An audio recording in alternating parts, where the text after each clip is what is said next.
Hello, everybody. Welcome to episode 114 of the Tesla Life. Now we sit at September. We're already in September. My gosh, time's flying. September the 4th, 2019. And with me tonight, as always, in a blurry background, Mr. Casey Green Good from evening, everybody. somewhere on the Atlantic coast. So we're calling in from Alexandria, Virginia, and this is my new office. As you can see, it's nice and blurry. Yeah, yeah, that's great. That's a Just great see blur effect. You don't have to put up any art because you couldn't see it anyways, because it'd be blurry, blurry. blurry art.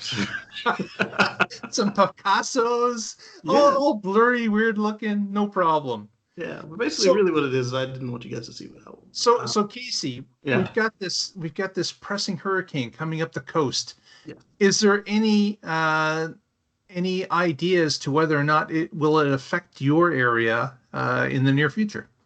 Where I'm at currently, no. After they updated the tracks, it changed. But our house in Charleston was under a mandatory evacuation, and they reversed the interstates, which kind of makes it express out. Right, right. It gives you an idea of where they want you to be. Nobody's getting in. They're Yes, all lanes lead out. yes. Wow. But if you're on the normally opposing side of traffic, then you can't exit. Which, if you have a shorter range vehicle, it's probably not best because you won't be able to get off to charge. So you want to stay on the Never normal side. never thought of that. So how do people get off in that lane? They must have a designated exit They do. certain distance apart. Depending on how bad the storm is. If it's just a regular evacuate the coast, it'll shunt you up to Columbia, which is fine for any vehicle that was charged the night before, the morning of. That's not a bad distance. And the problem comes then if it's a major evacuation and they want you out of the state, then it'll shunt you up to North Carolina, Georgia, wherever your designated zone is, and that distance is a little harder because it's up a hill. A hill being like mountains, small Yeah. mountains. Yeah. Yeah. The shorter range vehicles and the performance vehicles might not be able to make it all the way. Okay. Yeah. Well, hopefully everyone watching this podcast is safe and Yes. is going to be out of harm's way, and we hope that for everybody. But everyone's keeping their eye on the news and the track of the hurricane for sure. Yes. I will say this: the last how many 8 evacuations I did were all in EVs. The last recent ones were all in Tesla vehicles from 2017 onward. Yeah. We had the choice of the Volt or the Model S, and the Model S holds a lot more, and you can take a nap in it comfortably. So we took Yes. that. Yes. And then after the Model S, we got the Model X, and now we only have one car. So it's that or walk.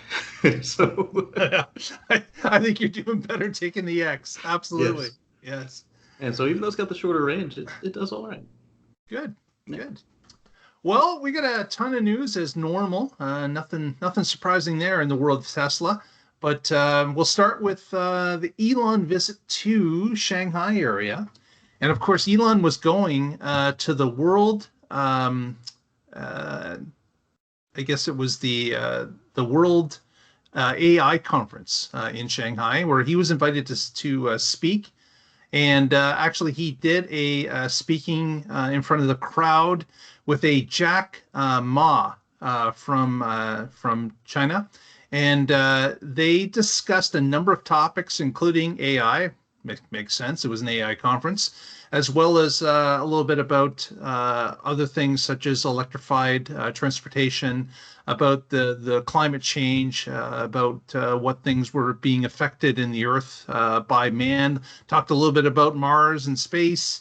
It was quite a bit of different discussions here and there. But if you watch the video, and we'll put a link to this in the notes, but if you do watch the video, you watch that Elon is kind of taken off guard by a number of Jack Ma's comments as the thing goes along, because Jack seemed to be someone that was taking along the effect that he didn't feel that AI was going to be much of a problem. He felt things were going to take care of themselves. He felt that that people would have wiser decisions to be made as AI starts to come online, and they would be able to suppress any negatives that were going to happen with AI. And it was interesting watching Elon's facial expressions through these comments, because he was just blown away. Like he was going, you just see in his head, there's no way that's going to happen. And he even interjected a few times and said, "I'm sorry, I just have to completely disagree with you there, Jack." And it was interesting to see because of course Elon's stance on AI is that we're going to know that the machine has become self-aware and starts to contrive some sort of a plan to increase its existence, and possibly limit ours based on what the machine believes that we're doing to it. And we are not going to know that until the machine is 5 steps ahead in that plan. And Elon uh, certainly voiced that opinion a number of times in the discussion, but Jack really wasn't having any of it. He just felt that it was going to be all okay. So again, we don't know. Nobody knows. But certainly there's been some science fiction writers that have written about this. Oh, yes. And it doesn't turn out well for humanity. So we're certainly going to be I guess we're all going to be a party to it when this happens. But it was an interesting double viewpoint on the same subject, and I encourage you to watch it if you can. Either Also, either yeah, go ahead. either it doesn't end well for us, or they just leave us, depending on who's science fiction. So what's interesting with that is that Elon and Bill Gates are of the mindset that you need to approach this with caution and care, because it's volatile, it's dangerous if done wrong. And Elon doesn't believe that Bezos and Zuckerberg know what they're playing with. It's like we're getting ready to make the first atom bomb, and we're just kind of doing like Mary Curie's lab, where we just got the radiation everywhere. We don't care.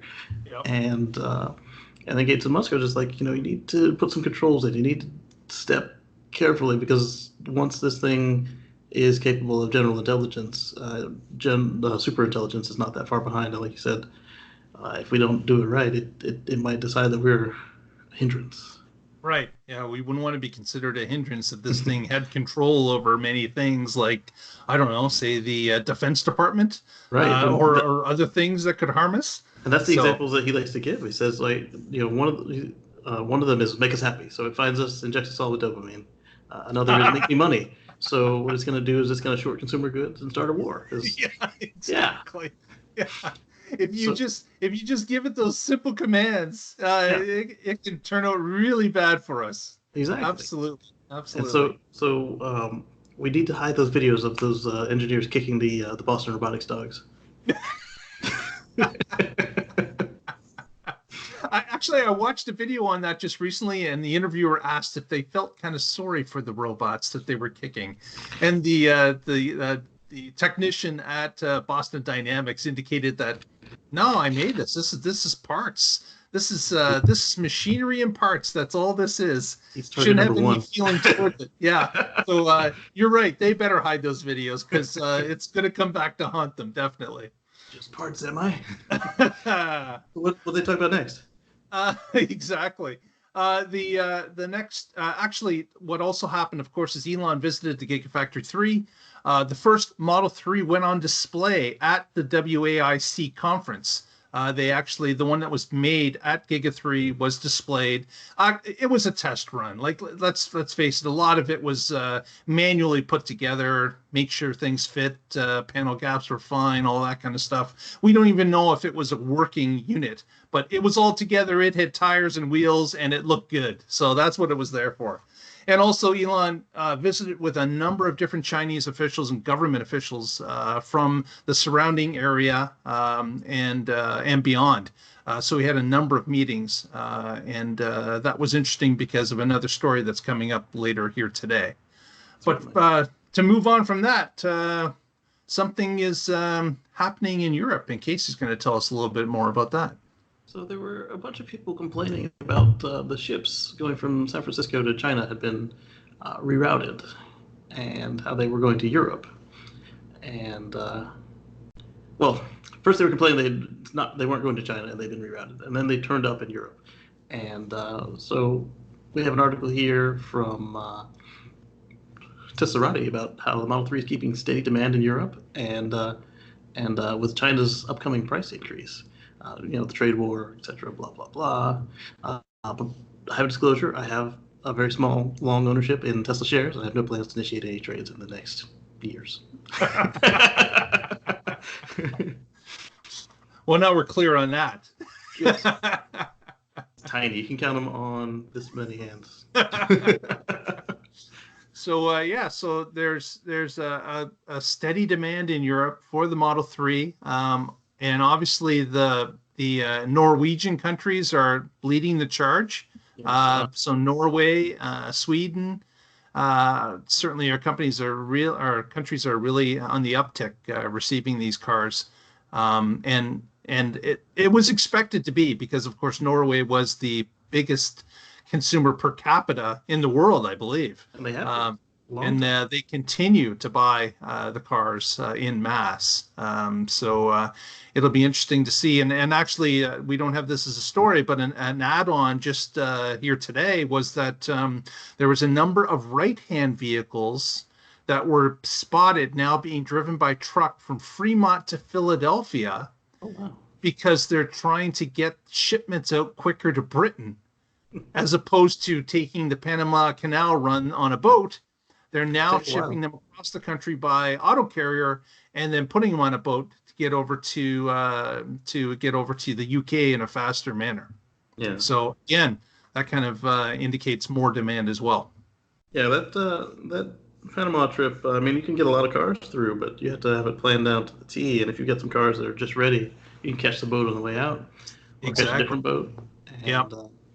Elon doesn't do trains, so it's going to be interesting that they have a just fleet. Do we know why? Do we know why Tesla doesn't do trains? Well, I mean, my Model X got stuck on a train.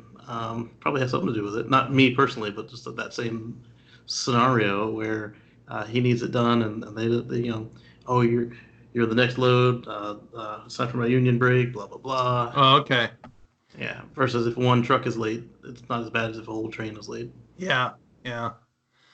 Because and when we were looking at the cars shipping up here to Ontario, they were coming up by the thousands, and it was questionable as to why couldn't they load them on the train. But you're right. If you don't have a certain deal with the railroads, then of course you're back of the train. You're waiting until they have available space. If you're a new customer and you're not paying as many dollars as some of the present customers are. So yeah, I can see that. Absolutely. And Elon shared some figures a while ago where he made it seem that yes, rail is more fuel efficient, but for this application and for this company, it's not actually. There's a lot of waiting, car shuffling around, waiting in lots. You're paying for it to wait in the lots, and it just didn't work for them. But coming up, we should see those semis that Tesla has purchased, as well as the ones that they have chartered. They should get replaced with Tesla semis, and that should fix the emissions. That would change the emissions side of things real quick. Absolutely. So with the Chinese one, do you think that they don't need to crash test it again? So perhaps demos, showroom cars? Good point. They don't. You're right. They don't have to go through those crash tests. So they could be demo cars. It could be the first run. I got to believe that there is some level of testing. It's just not as stringent as it is here in North America. But you're right. There's once they start to roll those units off the line, man, they could ramp up rather quickly if they give it the green light. Yeah, I mean, because they've already got their homologation. They passed all the crash tests with North American built cars. Yeah. And here it's got to be significantly less just to make sure that it actually meets your requirements. And you probably don't want to sell the test cars, but right, nothing stops you from putting it on the showroom. Yeah, absolutely.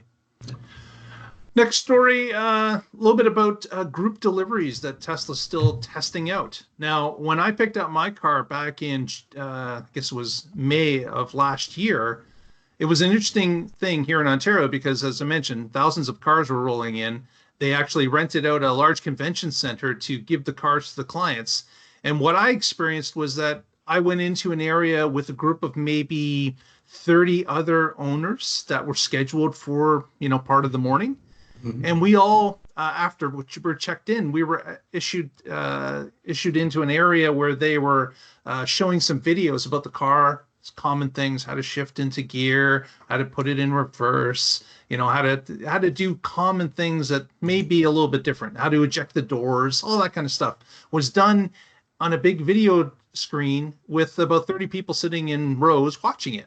Huh. And even in fact, at one point, they even had a like Kim video show on for a little for a moment or two, which was so surprising to me that Tesla was actually showing this. And Yeah. then they had an actual person come in that was from Fremont, and they were answering questions from the crowd. And Hmm. then all during this time, a representative would come in and call someone's name, and then they would be ushered out and given the car Nice. and go through a walkthrough and of the car personally, and then they were on their way. So that was what I experienced in this in the early days. But apparently, Tesla's still kind of dealing with this. Is they're trying to see if they could do these type of group things and issue the cars quicker than what's being done on a one-to-one basis, because of course different sales are not salespeople, but different people that work for Tesla are handling the delivery process in different ways. They're Mhm. highlighting different things. They may skip something, they may add something. And Tesla's looking at some way to make this a little bit more streamlined, keep everything to a certain template, and everyone gets the same experience. So this article from Clean Technica was talking about how this was going on in California and how they're still trying to see if this actually works. So it'd be interesting to hear if anyone who's watching our program has been through that type of a group presentation scenario. We'd love to hear back from you. You could send us a note on Twitter at the Tesla Life or our Facebook page, the Tesla Life numeral 1. Love to hear from you and what your experience was in a group setting, if that indeed happened to you. Yeah, when I was selling cars, the most variable part of it was always the delivery. Either I would just go a different path, or the customer would interject and ask a different question, and that changes the way you do it. And Yep. that's what I've seen from the one-on-one Tesla deliveries as well. Is they're no different in that regard. They are quicker, but they're still cars at that point. And I've got one of my desktop background rotations is the opening of the China market for the Model 3, and you see this just like stadium. It's full of people. It's not actually a stadium. It's just a really big industrial building, and they've got all the cars in rows, and everybody goes in and they clear it out. And everybody goes in again. It was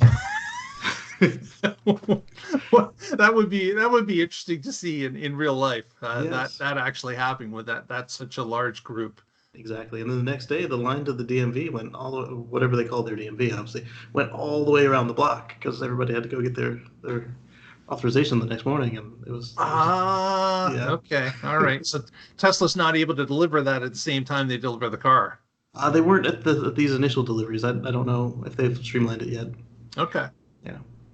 interesting. Another interesting story you've got about some side cameras. Yeah.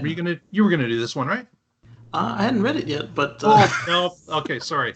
I I messed up. The side camera mirrors that certainly are placed on all Tesla vehicles at this point. There has been the National Highway Transportation Safety Advisory Board is now going to be reviewing camera replacements over actual physical side mirrors. So this is going to be a big plus for certainly Tesla and others that are looking for efficiency and aerodynamics. The one that really jumps out at me is the Tesla Semi. Hmm. That truck has absolutely huge elephant ear mirrors that all transport trucks have. And with the removal of those, I've heard about a 5% increase in Oh, wow. range just by removing those mirrors, something like 4 or 5%. And certainly that would be a big plus with being able to do that, because now you've got these little fins that stick out that are very, very aerodynamic. And at the end of the fin is a camera that is replacing it. So, but what I don't understand when it comes to this is when it gets to, say, the Model 3, Hmm. where there's a single screen, Hmm. where are you going to be showing those? Are they going to throw them in the two corners of the big part of the screen? Obviously, they won't cover up the speedometer, but would they actually show two camera feeds on the larger part of the screen that's not the speedometer and the gear shift area? That'll be interesting because on the Semi, it uses two Model 3 screens, That's right. and on the left side is where the American speedometer area and info display is the left mirror, and on the right side where the Europeans have theirs is the other mirror. Yeah, yeah. So So he wouldn't have much not room really left on the sure, screen. not really sure how that's going to happen when you've got a smaller screen like a Model 3, the 15-inch screen. But certainly it's something that's going to be interesting to see what the NHTSA actually does with this. Testing's begun. They certainly, I would believe that something would be mentioned once they're done their testing phase to indicate as to whether or not it was successful. I'm sure that will happen, and that will be announced by Tesla. But it'll again, another thing is I guess there's going to have to be maybe a little bit of a redesign on the S, the X, and the 3 when this becomes legal. And I would think that Tesla would want to embrace it on all the vehicles. It would work on the Model S and Model X. They've got the binnacles. You just replace the two scrollers with mirrors. Yeah, And one cool thing about this, I mean, every manufacturer, whenever they do their concept car, it never has mirrors, or if it does, yeah, it has little stubs right. for the cameras. Or door Uh, handles. yeah, Useful this is things true. like that. This is true. Yeah. And I want to say it was Audi or Mercedes or Jaguar, one of them with their crossover mini electric SUV, actually had detachable mirrors, and so they had the cameras underneath the mirror housing, and then in the doors you had these flexible thin screens, and so you just look over at the door, and that was your mirror display. Yes, Pretty cool. yes. I've seen that design. It looked very well done because you were really physically looking at almost where the mirror would be, except Yes. you're seeing a screen face instead, Yeah. and mounted right at the door, up close to where the mirror would actually be. It was a great design. Yes. So we'll have to see if this gets approved, and then what Tesla will respond with in the area of design. They'll delete the steering wheel. Exactly, exactly. So our next story was a bit of I guess it was a Twitter poll that we ran on our Twitter site. And recently, of course, we got the news that Tesla was going to start doing insurance. And this was only going to be available in the state of California. And they were starting with that particular area and indicating that they were going to roll it out as time goes along. We ran a poll on the 29th of August asking, will you be getting a Tesla insurance quote? And of the 415 respondents, 84% were happy to get a quote and were waiting for one. And 16% indicated that no, they were happy with what they have currently. So I thought the number would have been a little bit higher because since a quote is really it's free, Right. there's no reason not to get a quote to see if it makes any sense for you financially. But we still had quite a few people say that they were just happy with what they got. 84% indicating that they were going to get that quote. Yeah, I applied for the quotes. I didn't see I figured it was limited areas, but I didn't see that it was only California until after I did it. So I'm gonna get a call at some point when I don't expect it. And um, I wonder if some of the folks were turned off by the first iteration of this program, where they were just basically partnering with a couple of providers. Liberty Mutual, Yeah, somebody. Liberty Yeah, Mutual, and I think yeah, maybe one other, and the prices were just astronomical. yeah, And then on this one, um, they came out pretty high as well, but some people were saving money, some people weren't. And then, like in the middle of when everybody was actually going to get their quotes, Tesla took the site down and said, "Oh, we're refactoring it," and it came back and it was at least 25% cheaper for everybody. Um, I would like to see somebody have step us through with screenshots or a video of getting the quote. I'm curious if they just use your data from the system to figure it out. Because my insurance company, they ask, "Hey, how far do you live from work?" And I tell them yeah, that's how far I live from work. I don't tell them how much I drive because they didn't ask that question. yeah. And with this, they would know. Yes, they would. Yes, they They would would. know. They would know whether or not I'm an Tesla would aggressive have to driver. ask how far you drive for work or how Right. far you drive in a regular week or month or year. They would Yeah. know exactly. They would know how So, often I tow. They would know how aggressive I am. They would know how much I use autopilot. how many Um, panic stops happen? All sorts of stuff they would know. yeah, yeah. How many times the autopilot has beeped at you to grab the wheel? Yep. And for people like not like me, it probably save you a lot of money. But at the same time, I'm also a very heavy autopilot user, so it might save me some money too. But I also get the bundle. A lot of people brought up the fact that they would lose their bundle if they were to take the car out of the kit, and the discount is usually applied to the car. Right. And so it'll be interesting to watch as it rolls out to the country throughout the world. I think that it's always great to have more options because it keeps everybody honest. It keeps the prices low. Yeah, absolutely. Yeah. Our next story comes from the state of Indiana. Yeah. And in Indiana, a new police car has shown on the scene. And Casey's got some information on that. So you've seen all of these police agencies. They use the Crown Vic, they use the Ford Explorer, the Chevy versions, and they waste a lot of gas. They just sit there idling. They tool around their patrol zone. They might go to Chaser 2. They might respond to some calls. Usually ends up being around 150 or less miles a day. And the air conditioner and the heater are more used than the actual driving. And what is it, Bargersville? Yep, They came up with an idea that they would buy the Model 3. And I think they went with the Standard Range Plus. they did. So they didn't even go with the long range or the mid range or anything like that. They went with the one up from the bottom, so they didn't have to call in and do the special order to turn off the all the features. and and they say this is going to save them what they say about 30,000 a year per vehicle or total. It was good point. What was that? It was And so they learned, just like Fremont and the other Californian police department did, is that these vehicles save money. six They get thousand dollars a year in savings on fuel alone per car. per car. So they'll be able to buy more cars with this. They'll be able to afford more staff. They said, hey, we're going to get more staff. And then they're going to turn around and use the savings in gas and maintenance as well to turn the fleet, which is pretty cool. It's like, as I was saying, the Fremont and and the other police department that actually used the seized Model S, um, they love it. It's working out. Yeah. So this was very cool that an SR Plus would work in Yeah. Indiana. They're currently using Dodge Chargers, Yeah. and they had indicated that the Dodge Charger costs about $33,000 for them to purchase on a discount basis. And of course, the Model 3 SR Plus is about 42, I Mm-hmm. believe, 42 or 43.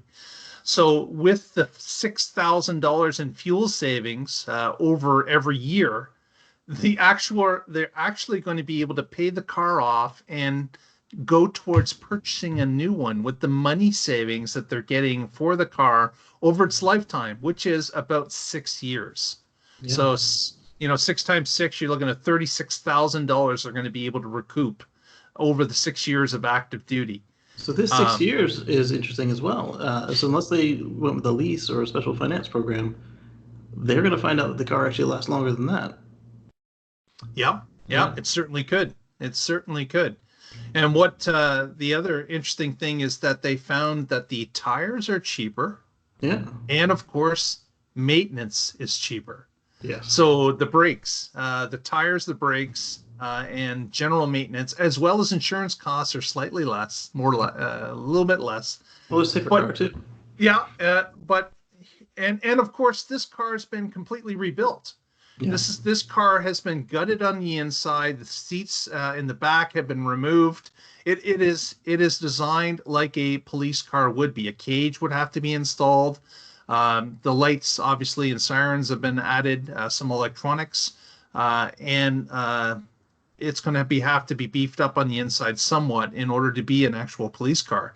But the actual chief of police there had actually posted a number of things on his Twitter feed showing the car as it was going through this process or this transformation.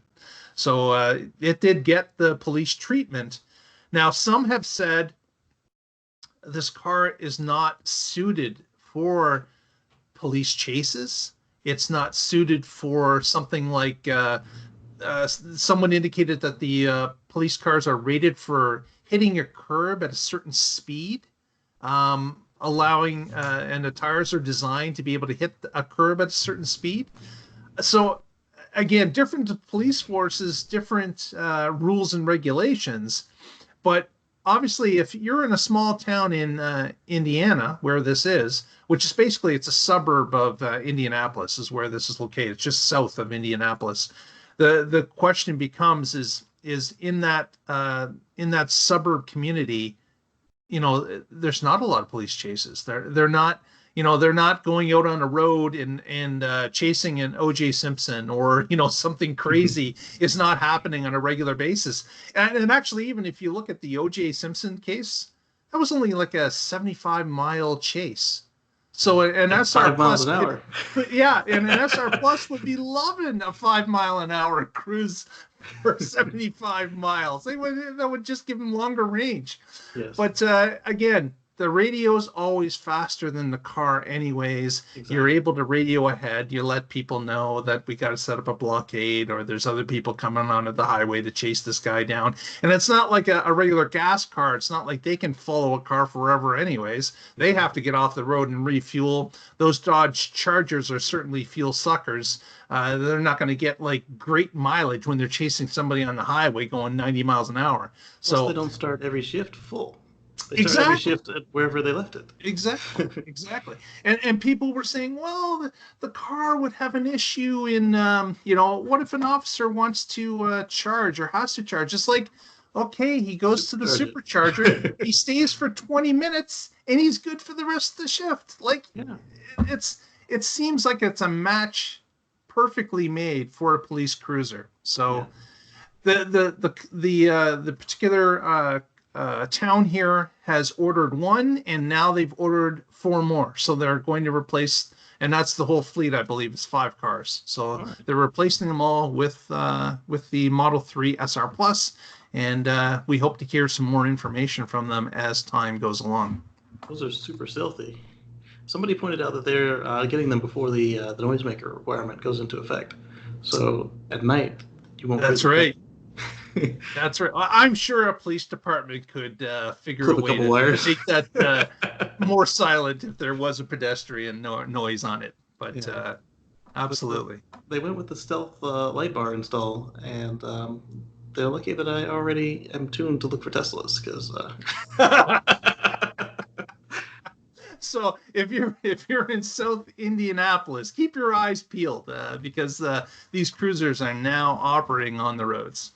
Yeah. Next story, Casey again about a supercharger ramp up in Europe. Yes. Oh, one last thing on that last one. So up your way, one of the Canadian police forces actually went with Model X's, and they were working with a couple companies and Tesla to get the center screen implemented in with some of their police programs. So that they might not even need that computer mounted to the dash. Do you happen to recall the city or the province where that was? I don't. I apologize. Okay. I can look it up though. I didn't realize that there was a Canadian group looking at the X's. So I'll have to So check that out as well. yeah, so we like you said, we were talking about 150 kilowatt supercharging in Europe, which is interesting because at some point somebody had said that they are maximizing what they could do with those pins on the Type 2 connector that they had used and modified to work with the superchargers and the Tesla vehicles that they had up until the Model 3 came out. So I'm wondering if this 150 is only on the CCS for the Model 3, which, as we know, can handle 250 kilowatt supercharging Right. whenever V3 makes it over to Europe, which will be interesting to see. Yeah. So that that is something that again, you had mentioned in your area, you've got some older first generation superchargers, or your old area, Yes. that were not capable of the recent ramp up in North American superchargers. Right. So, for instance, Santee and Savannah, they got new cladding for their supercharger stalls, but they were still supercharger V1, so they cap out at 120. And in fact, I don't even think they were 120 when they were installed. So Right. they got the bump, but they just couldn't take it to that next level with the equipment that was in there. And then the supercharger V2s, they were able to go up to when they upgraded the cars and they upgraded the um, it's a whole system. So they upgraded the cabinets to the superchargers, and with them working together, they can do up to 150 kilowatts. And so I'm Right. wondering if that is on both ports on Europe. It's probably like it is in the U.S. with the Model S and Model X, where the 150 isn't really all that long. Basically, it's until the thermal limit is reached. So I'll be curious to see how that plays out. And Right. the um, the Model 3, it holds it for a lot longer than the Model S and the Model X do. So I'm curious to see how that goes in the future. Yeah. So if you're in Europe, send us a note if you start to notice that your local supercharger has picked up in speed, and let us know what you're seeing the time difference is in Europe, because we're curious as to, again, were those units designed to be able to handle it? Obviously, if they flip the switch, or is there only some that are Right. able to handle it? And the way to check will be you'll go to your map, click on the supercharge icon in the lower right hand side, and it'll pop up the list. Click on the station of choice, and it'll tell you up to 120, up to 150, up to 350, 250. And obviously, if you're in a Model S or Model X, it'll never say up to 250 anytime soon. But Model 3 should show them all. And Model if you 3 long range. yeah, long range and Yeah. performance, yes. Yeah. And so I'm also curious if the Model S and Model X over there, since they still have the old connector, if they're stuck at 120 and say somebody on the same station uh, with a with a Model 3 is able to do 150. Right. Yeah. We'll have to see. So if you're in Europe and you're experiencing that, send us a note. Let us know what's going on at our Twitter feed at the Tesla Life, or on our Facebook, the Tesla Life numeral 1. Would love to hear from you. And while we're speaking about social media, if you're watching our show at this point, please subscribe if you haven't already. Ring the bell so you get notified when this show goes to air. And we would really appreciate the number. Help us out. We would appreciate you doing so very much. Thanks Click, so much. click that thumbs up. Oh, the thumbs up too. That's right. Okay, yeah, we're gonna start watching the thumbs up again. We dropped off that for a few weeks, so we're gonna see. Press that thumbs up now. Give us a thumbs up. That Smash helps that us. like button. That yes, smash that. That helps us in the ratings and gets us in front of new eyeballs on YouTube. So please give us a thumbs up right now while you're thinking about it. It's easy. There's nobody else in the Just house. a mouse click away. That's all it is. Next story. What happened recently in China was the local sales tax on vehicle purchases was dropped for Tesla vehicles. They're local Um, now. so now the cars get even cheaper in China. That you can, again, that's part of the EV incentive that's been seen in many different parts of the world. But here in China, they indicate that local sales tax now has been dropped completely in Shanghai for those vehicles that are rolling off the assembly line or will be shortly. I believe it's strictly ones that have been made in China. I'm not, maybe some of the imported ones too. I They probably have excluded it or given them an exemption for those if because yeah if it's across the board, then you would think it would be regardless whether it was made there or not. but But it probably wouldn't be fresh imports, like only the stuff on the way. Because the or when well, they it would be like any subsidy. It would be a date. They would yeah say the date is this, and after that date, there's no sales tax. right So, but apparently that is now in activation in China. So again, interesting to see how that creates more demand for the Model 3 as it starts to come online at Giga 3. yeah you'd be able to tell from the VIN numbers. Um, just like all the other cars, they got a VIN that says where they were made from. And the reason I bring that up is that when Tesla first went over there, they were excluded from all the discounts and all the tax incentives because they were foreign. But now Yeah. that they are a local manufacturer, it's good to see that they aren't getting the treatment that some of the other countries give them, where oh you're still foreign even though you're building here. So Germany. yeah, I was thinking them. uh, Next story, a little bit about the hurricane. And Casey's kind of perused this. It's an Inside EVs article that talks about different things that it's like an owner's guide for getting out of a hurricane. And Casey has been someone that has been experienced this full firsthand. I haven't. I'm a little too far north to experience hurricanes, thank goodness. But Casey down there in the southeast has experienced hurricanes a number of times. Yes, I've done several evacuations, mostly to hurricanes, but also other events where I took the Model S and then later the Model X. And one of the things they point out in the article is you can check.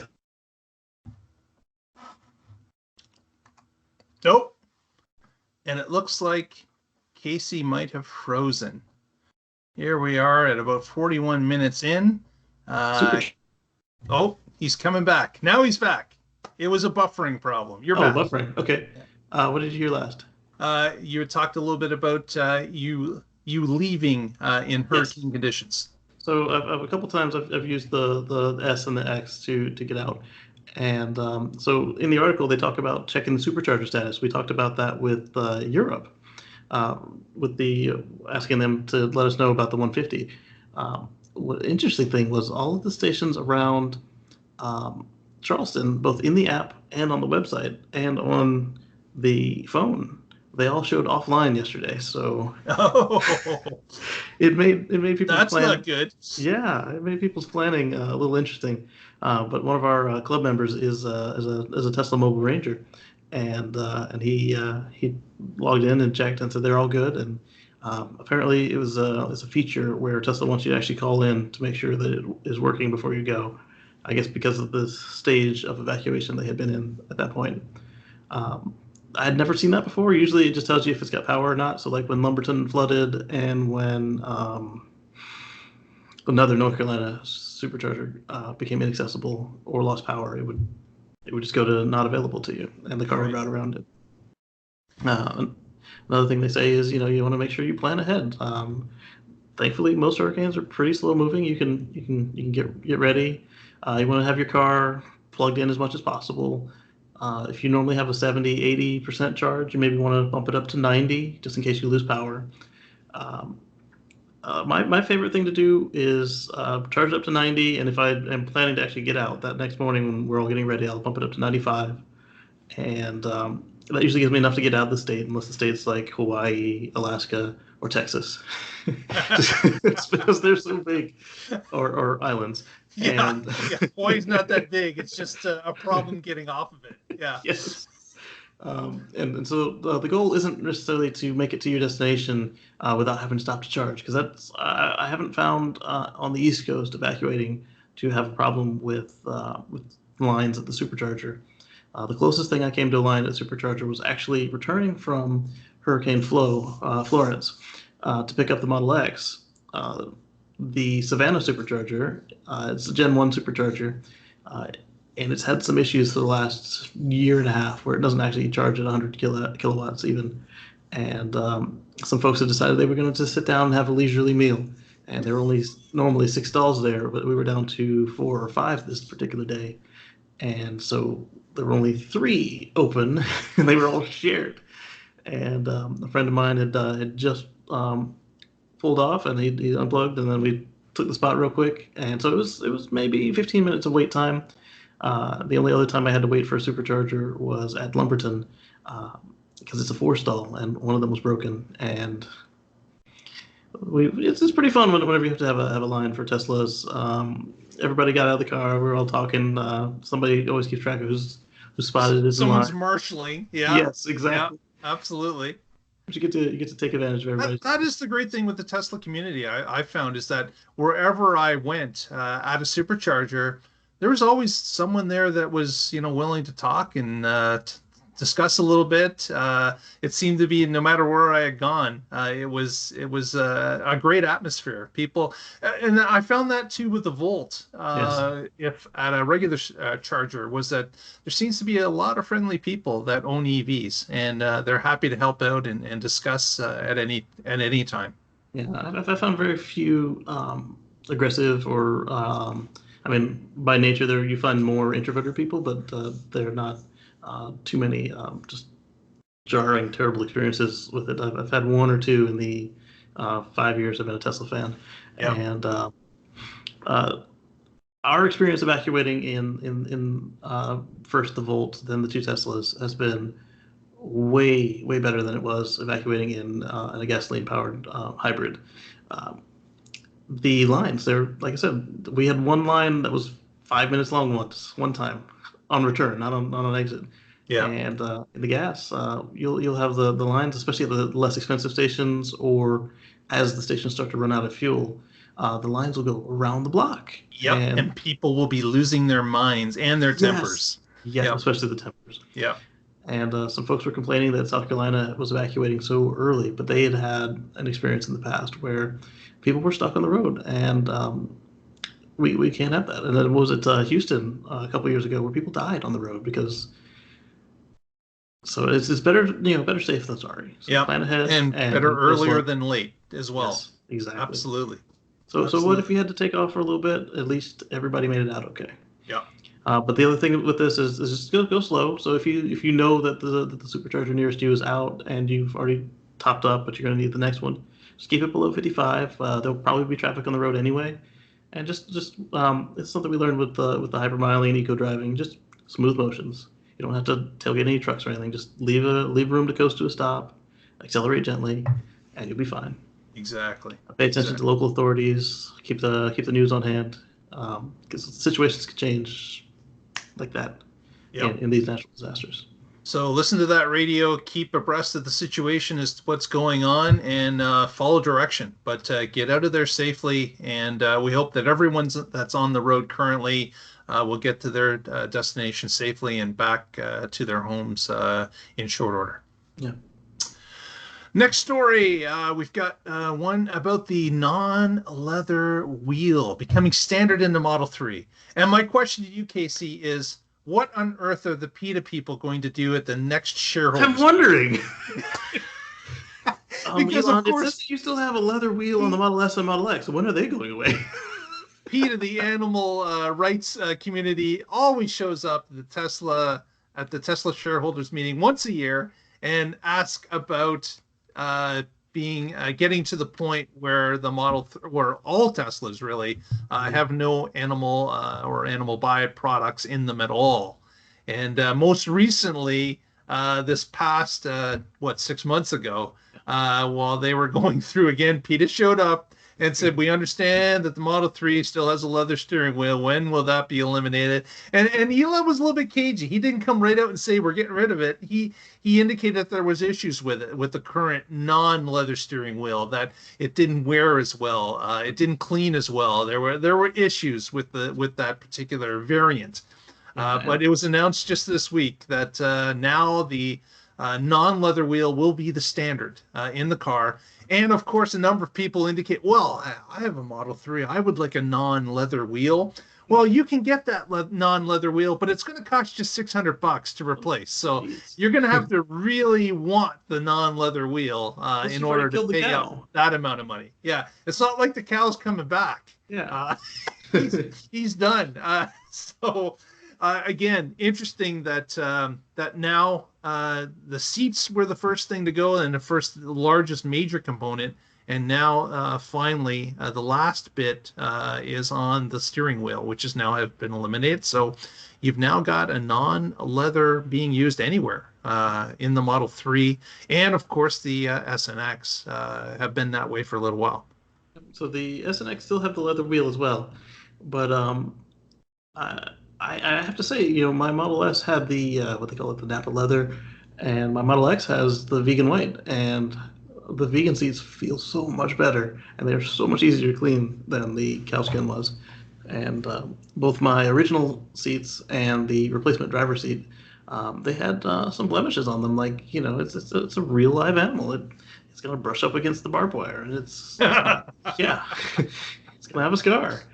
And the other thing is not just the ethical treatment of the animals, but also um, the environmental impact to tan leather and make it suitable to use in the car is a lot of nasty chemicals, a lot of wastewater, and then of course the effects to the atmosphere.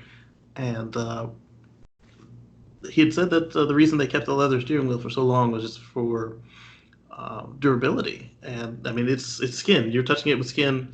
It handles it a little better than some of the items they had before.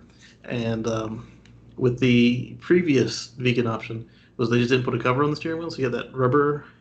But just like Right. all the other Rubbery, cars, as it rubbery, ages, plasticky feel. Yeah. yeah, as it ages, it gets hand oils, and it becomes this slick, You don't dead even want to skin look at it after a mess. while. Yeah. Yeah, so I'm glad they were able to get the formula down and it passed the durability. And I'm curious to see when it hits Model S and Model X. And kudos to them for doing the right thing. We shall see. We shall see if the longevity is there. And certainly it'll be interesting as they start to roll off and start to get into people's actual hands if people notice a difference or not. I'm hoping it's better, just like the seats. Yeah, yeah. Certainly the seats were a plus when they drop leather. Absolutely. I can attest to that as well. Next story is from Africa, Zimbabwe, where Tesla has shipped about 520 Powerwalls to get this a number of different cellular providers in Zimbabwe. Zimbabwe.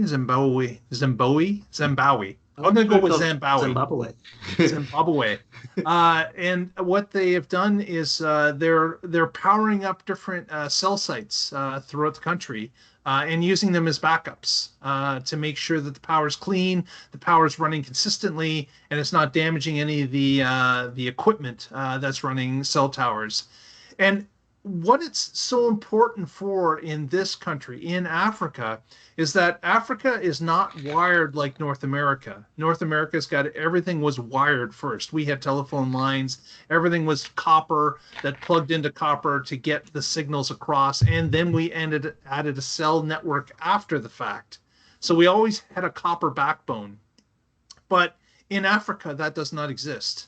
So they started to use cellular networks and they were using mobile phones for points of payment. So anytime that someone was buying something, they weren't swiping a credit card. They were using peer-to-peer applications to send money transfers, even small amounts, back and forth between citizens of the country. And of course, if you are doing this and you have an issue where the power goes down and you cannot transmit anymore, you can't connect to the networks that's transferring the monies, then of course commerce stops. The economy is affected in many ways, even with slight hiccups. So what they're trying to do here is foolproof the system so that if they've got a power backup on a battery wall and they're able to keep running if there is a brownout or there is an issue for an extended period of time, they can keep commerce running and not lose money to all the different vendors and people that are using these applications to send money back and forth and buy things. So it makes complete sense when you understand that they don't have a copper backbone there, and cellular is the only way that commerce is running in these in a good amount of Africa as a whole. But it was an interesting story to read about what's been going on. They've also got a similar concern that we do is, emergency response. If there's no connection, you can't reach those people. That's right. And so we also our cell phone towers generally have quite a few hours of a backup, usually lead or uh, exotic stuff like zinc and but this is probably more cost effective in the long run. They last longer. They have less maintenance. And when I first saw this one, it was a tweet, and it was what looked like should have been a power pack attached to some equipment. And I found out later it was the cellular equipment.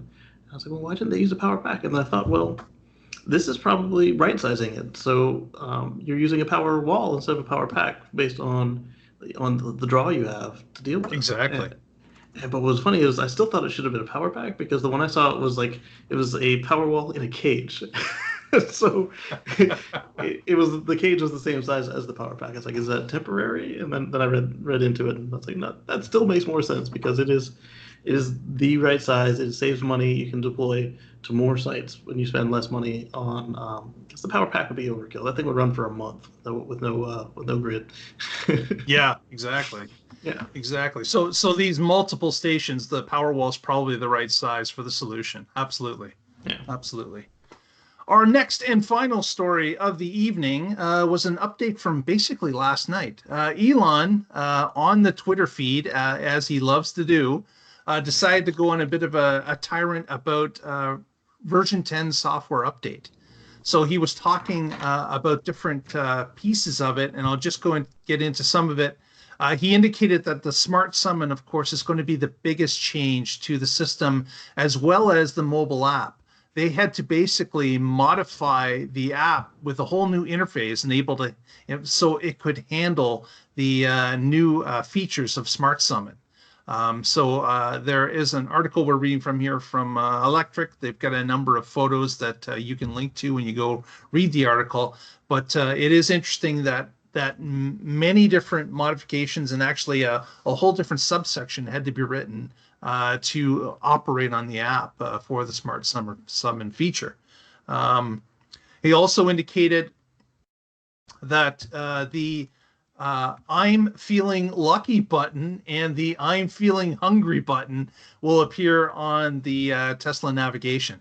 So you'll be able to click a button that says feeling lucky, and it will indicate to you, based on other Tesla owners, an area or I guess, a certain, either an area or an actual location that's of interest to other owners. So it's kind of like if you're in an area that you're unfamiliar with, it may be, a tourist area or something that other Tesla owners feel is interesting. And of course, the I'm feeling hungry is going to be some sort of a eating restaurant or a place to get something to eat. And again, it's going to be connected to Tesla owners as well. So I'm wondering, is there going to be some sort of a voting system? Is there going to be something that Tesla owners get to say, this restaurant's a 5 out of 5, or this one's a 1 out of 5? I'm wondering if there's going to be that kind of interaction with this new application within the navigation. We'll have to wait and see, but or maybe it's going to be as simple as a lot of Tesla owners seem to park their car in this restaurant's parking lot. It must be good. So I'm not sure how it's going to work, and of course, Elon has not gone into any more detail. So we'll have to watch as that comes out in version 10. With version 9, when you click on an establishment, it'll actually give you their hours and let you call them. So they could just tie into the Google or even another data provider. Let you just see the reviews, what other people thought about it. Right. Maybe as simple as the Slacker model. Will you give it a thumbs up or thumbs down? It could be as simple as that too. Hopefully with a better recommendation engine. Yeah, no argument here. No argument.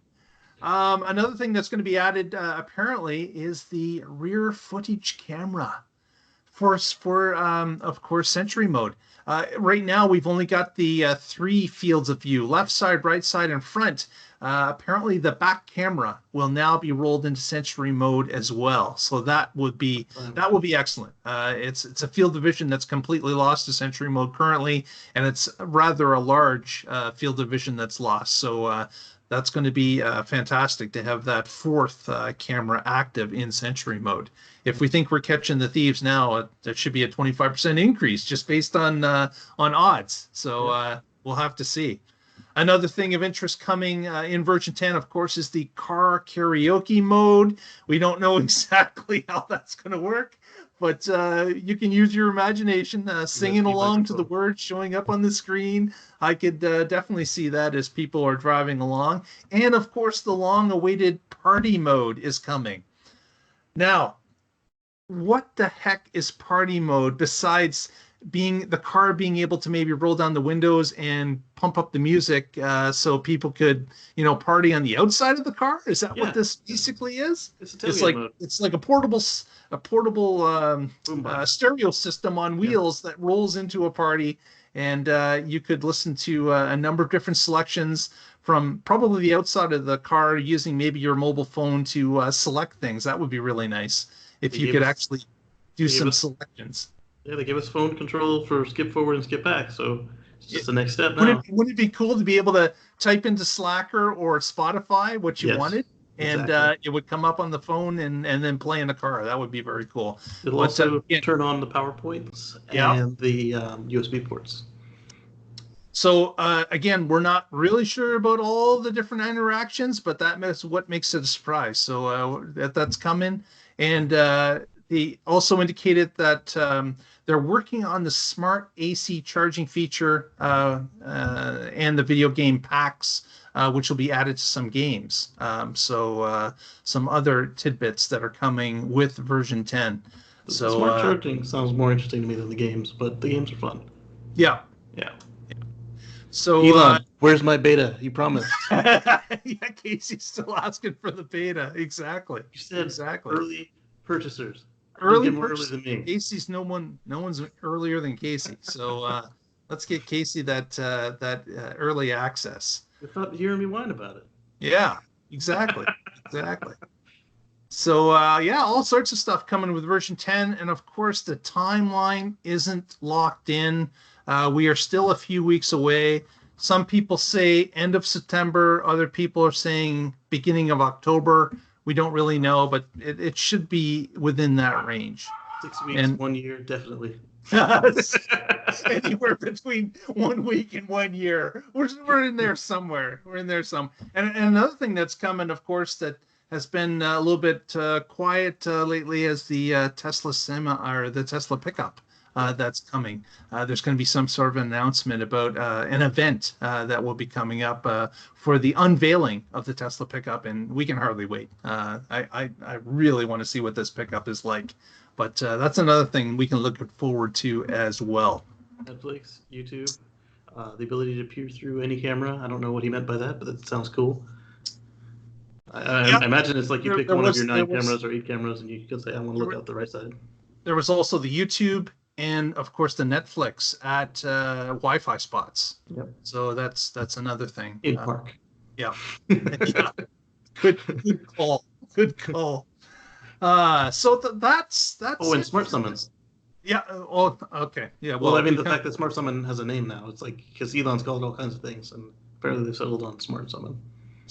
So again, that was touched on previously. You're right. That's another thing that will be part of version 10. So. Great. Casey, any shout outs before we call it an evening here? Well, now that I've got this glorious desktop computer back, I can start publishing new videos on youtube.com/Casey Green. That's KACEYGREEN. I've got, I think, 15 Supercharger review videos and then a couple of other random Tesla owner videos, electric life videos. So look for them in the coming days. I still have work and homework to do, so It won't be as it was where it's every day, but there will be fresh content. While I'm here, I want to wonder how many videos I have. He's right on the machine that holds all this information. Tell us about how we can find Tesla Life again on social media while I look this up. Absolutely. You can reach us Twitter at the Tesla Life. You can find us on Facebook, the Tesla Life #1. And if you're here, just sitting here, give us a thumbs up. You're right there. Look, the thumbs up's right there. Just move the mouse over there. Click on thumbs up. Give us a thumbs up. If you haven't subscribed, what are you waiting for? Here's your chance. Press that subscribe button and ring the bell. That will give you instant notifications whenever our shows go to air. They said I have 109 videos online. Oh my gosh. They're not all public, but all the stuff on the hard drive will be released. I have to send the camera in for warranty work. Maybe an excuse to buy a new camera. But at the very least, I've got some spares and cell phones, so the content is coming. And they're flashing Rivian at me now. They're like, hey, you haven't done a Rivian video in forever. If I find any Rivian content, I will make it and put it out there for you. Awesome. All right, so that's Casey Green on YouTube. Follow him there, and we'll start seeing those videos hopefully rolling in the next week or so. So fantastic. I want to thank everyone for watching the show this evening. Again, we're trying to find our sea legs with Skype. We've been up and down with a few different things. We're going to try to premiere this show tonight. I don't know if it's going to work, but we're going to give it another shot. Thanks very much for bearing with us. And what we'll do is we'll find you next week here, same time, and we'll find out together what's going on in the Tesla life. Thanks for spending time with us. Good night, everybody. Have yourselves a good week, and we will see you later.